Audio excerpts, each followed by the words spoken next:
So if a patient comes in and they're in sweats and you're trying to sell them a $2,000 procedure or offer or whatever, and in your mind, you're like, oh, they're never going to pay that. Well, then they won't. You're right. Because you're going to give up. How you act is based on the feelings and the thoughts that you're saying to yourself. Everything that's going on in our heads is being shown outside of our bodies, whether we realize it or not. But if I believe in my head that, and there's ways to create these beliefs, but if I believe that, okay, you know what? You really need this. And it's $2,000, there's $5,000, there's $20,000, and it's expensive, but it's going to change your life. Welcome to the Super Clinic Project Podcast, where we take regular clinic owners and turn them into cash-based multi-millionaire entrepreneurs. Warning, if you're a doctor who listens to this podcast regularly, you will make millions of dollars. Do not listen to this podcast unless you want to be a successful clinic owner who helps thousands of patients achieve their health goals and adds more money than you can imagine to your bank account. You've been warned. Welcome to the Super Clinic Project Podcast, where we take regular clinic owners and turn them into super clinic owners. So today's guest, you're just going to absolutely love her. She's a sales guru. She's a coach, an author, and an entrepreneur. And her mission is to help entrepreneurial clients create time and financial freedom to support their dreams and feel like they're not selling their soul but just selling. So we're going to give a very big Super Clinic Project Podcast welcome to Jennifer Blake Gluckow. Welcome to the show, Jennifer. Oh my goodness, I'm so excited to be here. Thank you for having me. Yeah, I'm excited to have you because Jennifer's two together, this episode's going to be fire. Yeah, this will be the jam. Right. That's right. So tell our audience, which is mostly clinic owners, healthcare clinic owners, and people that are, around that space, how you got into sales and specifically sales coaching to do what you're doing now. Yeah. So I literally started selling when I was 4 or 5 years old. I had no idea that I was selling things. I just thought like, oh, I'm offering things and people are buying them. And my grandma would go to the supermarket and take me with her. And I thought it was super boring to walk around the aisles of the grocery store. So one day I brought my beads and I sat outside. Like I brought a chair, I sat outside, and people started asking me for bracelets. And I was like, yes, of course I can make you a bracelet, but you have to come back next week to pick it up. And then they started giving me like $2, $3, $4. And I was a little kid, right? And I'm like, okay. And so then I would show up and I had all these bracelets pre-made. And it was a huge lesson for me because people didn't want the bracelets I had pre-made. They wanted customized. They wanted their colors for their college or their sorority or whatever it may be, right? And so it was this huge lesson for me of like, don't just assume what you're going to, what people want. Actually figure out, like a doctor would, like what they need, what they want. And maybe they didn't need these bracelets, but you know what I'm saying. Hey, everybody needs something. You don't know what they needed. They knew what they needed. So bracelets. So how long did you end up doing that? So I was doing that for a while. And then I realized I had a knack for sales. I went to college, sold Cutco. I don't know if you've ever seen the Cutco knives. I said Cutco knives, loved that. And decades later, I can honestly tell you that they're the best knives out there. And that kind of belief is what you need when you're selling, right? Like if I just was like, oh, they're good knives, whatever, and it wouldn't work. But from a healthcare perspective, you know what your client needs, what your patient needs. You know what they need. And that belief is so important because they're coming to you as a trusted advisor. And so there are a couple different beliefs I believe that you need. And belief in your offer is one of them. And yeah, sorry. No, I was going to say, I have a good story about that. So one of my first jobs I was in college. And, my first job was working with my mom. She owned a staffing agency, but my second was selling P.F. Collier and Macmillan encyclopedias door to door. Yes. And our presentation, they drummed it into us because we had to walk around, knock on doors, get a credit app of a stranger that we were in their house and within about 3 to 5 minutes, ask them enough to where we could go, okay, we can move forward with it. And it was a $2,000 product. And this was back in the 90s, right? So that's a lot of money a long time ago, right? So it was all done on credit, young families. And then we had a huge prospectus, and I had to memorize going through this whole book and saying, this is what we have. Everything I did, every emotion I had was coordinated and done through that whole thing to bring them to the natural conclusion of my child absolutely needs this. But I absolutely believed in the products. And that's right. And I noticed in the sales thing, the kids who didn't, because they were mostly young people because you're selling door to door, right? So you're good young because you had to be in shape because it was hours and hours walking. But the ones who are like, I just don't see what the point of this is. And this is before the internet. They didn't do well. And I can say I also worked for Together, which was a dating service. It was a matchmaker. And I had the most insane clothes. Same thing. The salespeople were kind of kept away from everyone. And all we did was these very emotional sorts of closes to get people to pay $2,000 or $2,400. So this is my job right after that. So I was used to this sort of sales process. And then some internal stuff happened. They hired someone who made everybody mad. And so all of the matchers and the appointment setter people quit. So we had to take over part of the job. And when I did that and I realized how people were really being matched, my sales went to the nothing. Because what happened is that beautiful young girls got matched with everybody because not all by their finances and everything else. That really wasn't happening. And when I realized that, I couldn't do it. I didn't last a month after we did that because I had to believe it. And people are savvy. You can't lie. People can, especially now in today's day with the internet and reviews and all of those kinds of things. People know immediately exactly. But one of the trends in that I heard is you had belief in yourself, right? And that is one of the other beliefs that you absolutely have to have. You have to believe in your offer, belief in yourself, belief that whatever it is you're selling can actually help the person buying it. And you believed all those things. But to just sum up how I got here from all there is I was selling Cutco knives. I went to college. I did a lot of different sales jobs throughout college. And when I came back, I was selling educational software, eventually moved up the ranks, was second in charge of the sales division. I was 29 years old, basically throwing darts at a wall to determine the profit and loss, to determine the budget, to determine the quotas that each person was going to have. It was terrifying. He said, no trading in this, right? And I'm just sure, we can raise our quotas from last year, but it's what you need. We'll figure out how to do it.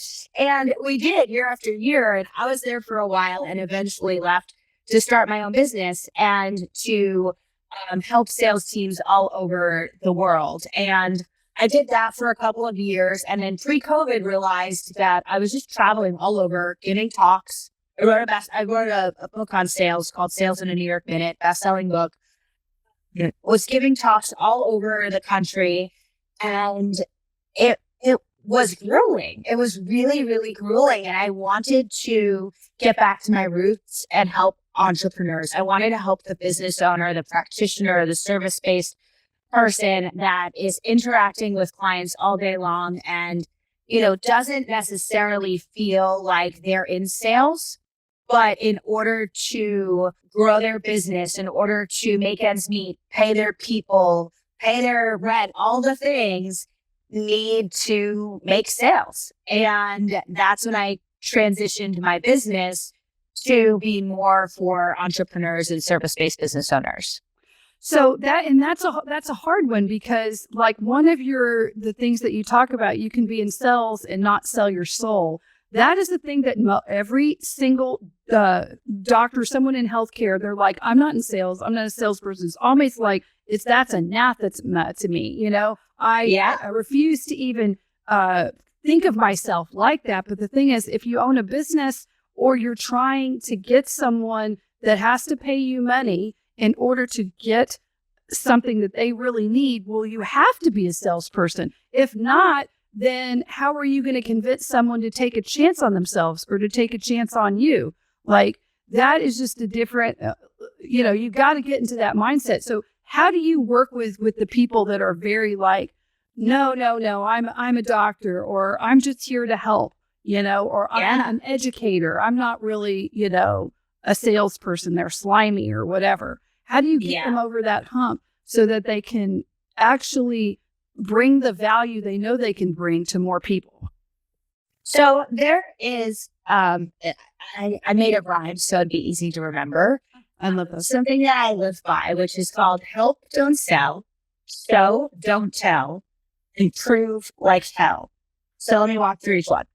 Help, don't sell, which is, I believe, what your doctors and what your listeners and the audience, what you already probably either are doing, want to do, or if not, need to do, right? Because if you're selling the traditional sense and just like, take this, take that, people are going to feel that. I went to the doctor's office. I went to the dermatologist, and they were pushing so many things on me. And I'm a sucker. Like, if you tell me I'm going to look 10 years younger and you can get rid of my wrinkles and all the things, I'm probably going to want to buy it or at least look into it, right? But the way they were pushing stuff onto me, I'm like, I'm not buying anything right now. Like, pause, stop. I just came here to get my skin check, and I am going home at this point. Like, thank you very much. Have a nice day. And it's because I felt like it wasn't coming from a helpful place. So when I was back in high school, I was working at a retail clothing store, and this girl came in and she was shopping with me, and she tried on this dress. It was a $600 dress. This was like a long time ago. I'm just saying, $600 dress is still a lot, but like, imagine that's like a $5,000 dress. Yeah. Right. So in my head, I'm counting my commission. Like, oh yeah, this is going to be awesome. Right. And my manager, and she asked me how it looked. And right before she had asked me how it looked on her, and it didn't look great, my manager pulled me over and she said, do not let her buy that dress. And I looked at her like she had 10 heads. And I'm like, what? She gave me $600. She's like, if she goes home in that dress, it does not look good on her. She's going to show it to her friends. They're going to say, where did you get this? And don't ever shop there again. And not only are we going to lose her, we're going to lose all of her friends. So I go back over to her, and that was a good manager. Yes. She asked me, how does this look? And I said, I have something that I think could work better. Would it be okay if I go get it? She said, sure. So I go get it. It happened to be less expensive. It was like $400 instead of $600. She put it on and she looked like $1 million. I mean, it was like the perfect dress for her. He's twirling around, all happy and everything. And she bought it, but then she came back time and time and time again because she trusted me. Right. And that's where the help, don't sell comes from, is I was simply there to help her, not just to sell her. And because I came from a helping perspective after I got pre-scolded by my manager, right? Like, she's like, do not let this happen. Because I was there, as now a trusted advisor, when she would come back, she would only shop with me. If I wasn't there, she would come back another day.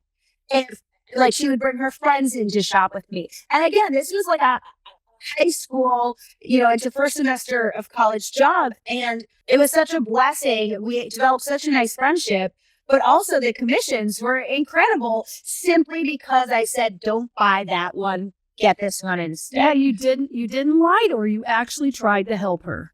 Exactly. And so it's tempting, right? If you offer a service that someone might want, and that it's not the right service for them, but it's a lot more money. It's a $2,000 service versus a $500 service, but they need the $500 service. Well, guess what? They're going to trust you when you're honest with them.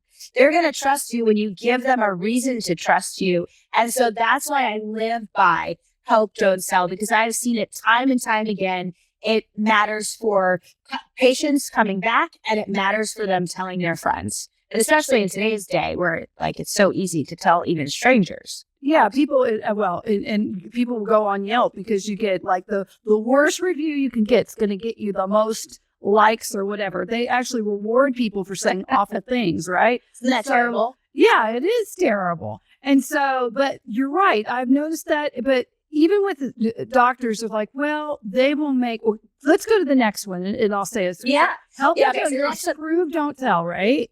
Help, don't sell, show, don't tell. Show, don't. Help, don't sell, show, don't tell. So we're in an age where people want to see it to believe it.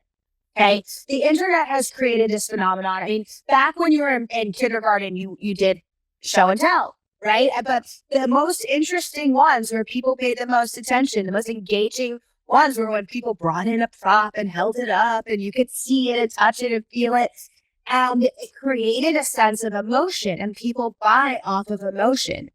And so when I was selling Cutco knives, we would do a demonstration with the scissors to show how strong they were when you actually cut a penny. And because you could literally cut through a penny, and people were just amazed at the ease of the cutting, and they could see, oh, if I cut my chicken or I cut whatever, like it's so much easier. I don't have to strain to do it.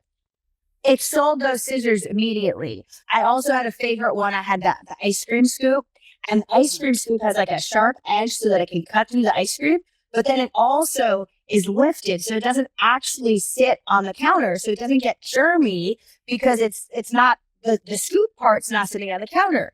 So I would show these things, right? I would bring in their favorite fruit or vegetable and use the knives to cut through it and show them, and that did the sale. And so from that, I realized that even today, if you're not selling a product, maybe you're selling a service, or maybe you are selling a product, people want to see what it can do for them. That's what they care about. And so anytime you can show a video of what it will look like, or you can show, someone's before and after picture, like all of these things are super important in A, gaining trust, but then also B, making the patient feel like this is something that could actually work for them. Because if it worked for her or it worked for him, then it could probably work for me. Yeah, right? Testimonials are just incredible. I have a client that we're working with right now, and his goal after we were working with him, he has over 20 testimonials, and he's like, my goal is to get at least 50 by the end of the year. That is really just everybody when they come in, these new patients, and he's running ads with testimonials and having that be the driver. And all of a sudden he had in 2 weeks his best month he's ever had. He's been in practice for decades. Yeah. And it makes a huge difference. Oh yeah, because they're already and that's not a cold lead, really. That is someone who's been warmed up and primed because you already have it. You're already doing that work, and you just need to get over asking people for that testimonial and just say, hey, if there was somebody like you and they were on the fence with what you're feeling now, would you want to tell them anything? Right. And most people will go, yeah, I do. Because, especially if they've been through the gamut, like even with healthcare. I mean, I feel like there's this gamut we all have to go to till we finally get good care. We have to learn how to be advocates for ourselves. Yes. Learn to ask the right questions. It isn't just going and getting this great service from the patient side to the doctor's side. It is this huge learning curve. We're realizing that the systems are broken and there's all this work we've got to do to try to get to the end game. So if you knew someone who's hacked the code, a little bit as a patient, well, you're going to want to go to those people. Yeah. And they feel special sharing their story too. They totally feel great. Most of them wanting to spread that word. So imagine you're a dentist and you specialize in veneers, and you have a wall when the patient walks in that just has everyone's smile. All your patients smiles, right? And to me, that is show, don't tell. Right? I'm walking through this wall of other people's veneers, and I'm just seeing all these smiling faces and these people who are proud of them. How freaking cool. Now, if we add the third veneer, which is prove, why tell, we have little testimonials, like you're saying, next to each person or, with a couple of the smiles. And it's like, I gained my confidence back. I've never felt better. I'm going on dates. I feel more confident at work. Whatever the things are that people are saying, right? And how great it was to work with this dentist. And so you can do the same thing in a doctor's office as well, because health is the number one most important thing we could ever. I mean, what you're telling me? What's more important than that? Nothing. If you don't have your health, you have nothing. So right. If you can't get to that place, and it doesn't matter what it is, whether it's weight loss or even if it's beauty or whatever, if someone is gotten to the point where they don't even like to look at their own face, well, that's a really bad point to be in. Because there you are everywhere you go in every single interaction. But if you're like a chiropractor, that's pain. That's pain that's limiting them from enjoying their daily life. So you have to be more of an evangelist to your cause and think, don't be afraid to show all this and to geek out on yourself and what you can do, Absolutely. So it is help, don't sell, show, don't tell, prove like hell. Yes, ma'am. I love it. Okay. So, it would be so, once you get it down, that's pretty fun. I just feel like you could sell almost anything. Is there anything that you didn't sell that you wanted to sell, or like a sale you didn't make what happened with that? Because I just feel like you could sell almost anything.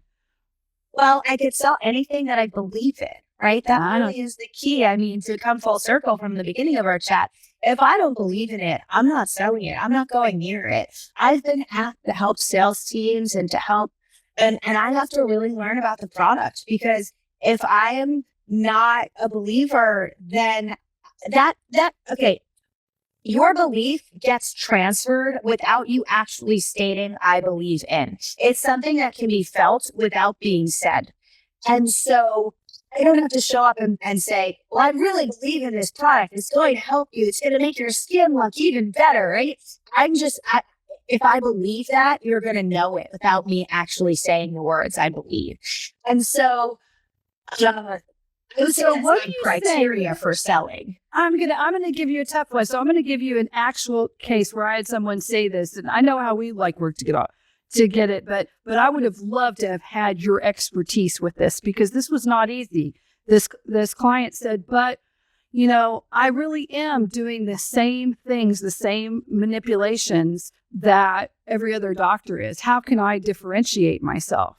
Like, it really is. I'm doing the same things. Now, will it get them better? Yeah, it's going to get them better. If I do this and they're stick with me, I'll be able to figure it out over time, and they'll be able to hold that correction, and all of that inflammation will go down. Like, I believe that, but it's still, how can I zhuzh up something that is, I'm just following this procedure that I understand to do, and I just continue to do that with them.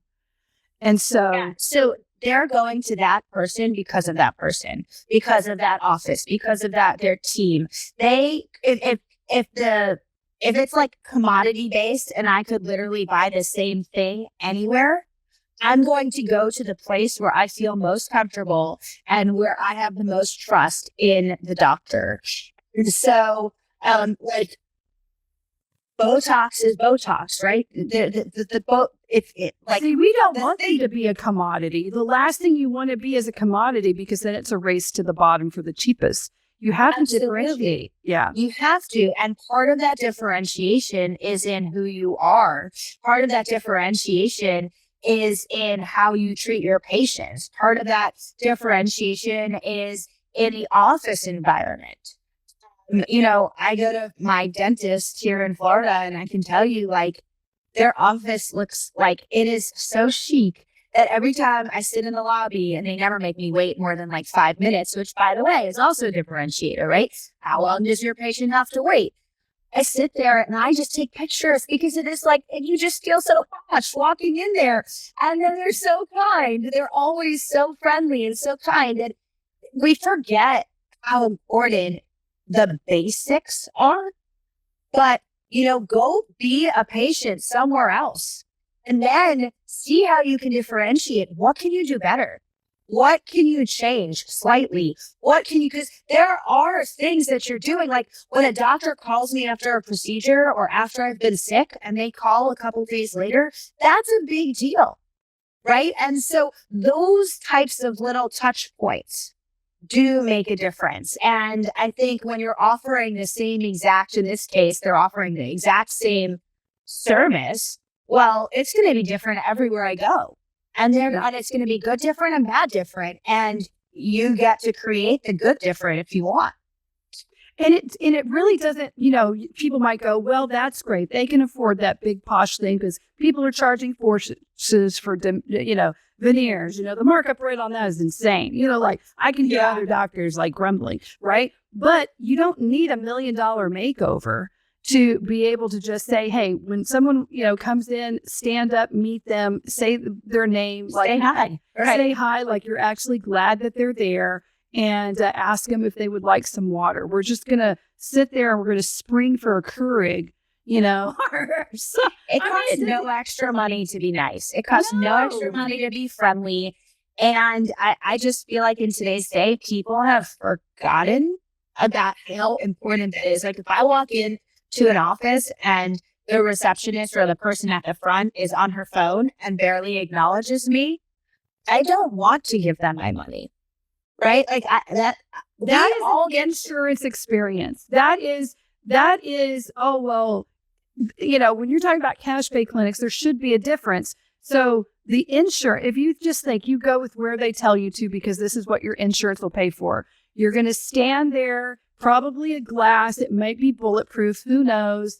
And they'll look at you. There will probably be big signs telling you what to do. They won't even tell you to sign in. There's just a sign in screen. They're all talking. They're all talking back there. You just sign in and okay. And then you sit and then you just sit there until someone calls your name. It is the most dehumanizing. Number 5, get in here. You're lucky if they spend 5 minutes with you, and it's still the same price at the end of the day for most people. So what we're really talking about is the experience. Yes. At the end of the day, like the experience is a big part of the differentiator. I know that when I walk into my local coffee shop, the owner looks up and says, "Jen, good morning." And he's so excited to see me, right? And you know what? Probably 5 seconds before that, he did the same exact thing to the other person who walked in right in front of me. And he'll do the same thing to the next person, unless he doesn't know them. And he'll just say, "Hi, good morning," right? But he's stopping what he's doing, even for a second, to look up and acknowledge, oh, I have someone here. Now, that's not always possible for the doctor to do when they're in the back, right? Yeah. But you have people in the front who that should be a big part of why they're there. And using someone's name is huge. When people remember your name, you feel important, right? And so you really do. It makes a big difference. And I'm not saying it's not easy to remember every single patient's name. It's not easy if you have tons of patients, but start. Right? Start. We care about you. But you have a list of who's going to be coming in. And that's true. I'm not a good, and I can't remember names, but I remember faces, and I can remember weird stories. So I'll go, oh, I remember you. I forget your name, but you're the one with the dog that grabbed that snake and it scared you. And they'll go, oh, yeah, I remember that. And so, but, if you can learn how to do things, everybody has their things. Some people are bad with numbers. Some people are great with numbers, or whatever. But you can do that. And that's just, and that's sales, though. I mean, you could take a picture of every one of your patients and a Polaroid and have it clipped to their file so that when they come in, you've seen, if you're at the front, you've seen the 10 people who are about to walk in for that hour or however many for that day, whatever the time frame is. And you're just like, oh, okay, this is, and you might not you might not know everyone's name, but you're going to know 80% of people. You're going to make 80% of your patients feel extra special that day. Most doctors take your picture now. They go stand There you right go. there and they take your It's like headshot. a digital one. Yeah. Yeah, so it's Yeah. literally popping up. So you got to look at that. Okay, so okay, last thing. So this is we're already like at the end, but I could talk to you for a long time. This is so fun. Okay, so let's talk about then mindset. So we're going to talk about that because the whole thing is about the mindset of sales. That's what we've been talking about this time, rather than let's go into scripts or these great objections and all that. Really, tell me what you think about how the mindset plays the biggest role in like just business. Well, mindset is everything, and how we talk to ourselves is everything. So if you're already saying they're not going to buy that because it's too expensive, you're already saying that to yourself. That's what you're creating. Okay, I'm an avid tennis and pickleball player, and even when I'm down, I believe I can come back. And I've won states, I've won sectionals, I've won some like pretty amazing things as an adult tennis player simply because my mindset was stronger. Then, I mean, our skill level is, usually matched because we're playing at the same level. But I'm winning on mindset. You're selling on mindset as well. Last night I was playing pickleball and I looked at my partner and I'm like, and we were on the champion court. So we had worked our way up. We were all the way at the top. Then we were down and I'm like, all right, let's do this. We can come back. And he looked at me and he goes, no, we can't. And I knew in that moment, it was just for fun. It wasn't like for money or anything. Yeah. But I knew in that moment we wouldn't. It's not that we couldn't, okay, because we could have. I knew that we wouldn't because he had already believed. He had made a couple of errors and he had already believed in his heart that we were out. Okay. Yeah, he was drinking a beer in the clubhouse. He was He was checked out. Exactly. Checked out, yeah. Exactly. So if a patient comes in and they're in sweats and you're trying to sell them a $2,000 procedure or offer or whatever, and in your mind you're like, oh, they're never going to pay that. Well, then they won't. You're right, because you're going to give up. How you act is based on the feelings and the thoughts that you're saying to yourself.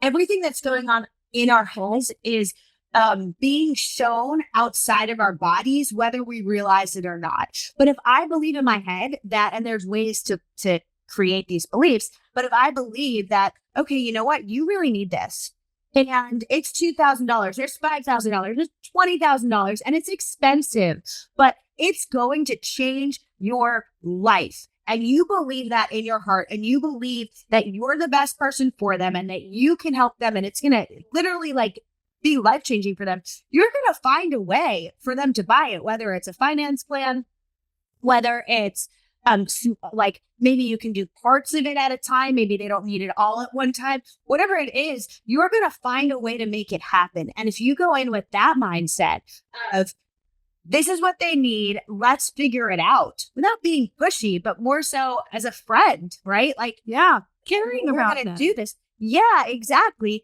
Then they will be on board. They will feel your desire to help them, and they will be on board to figure out a solution.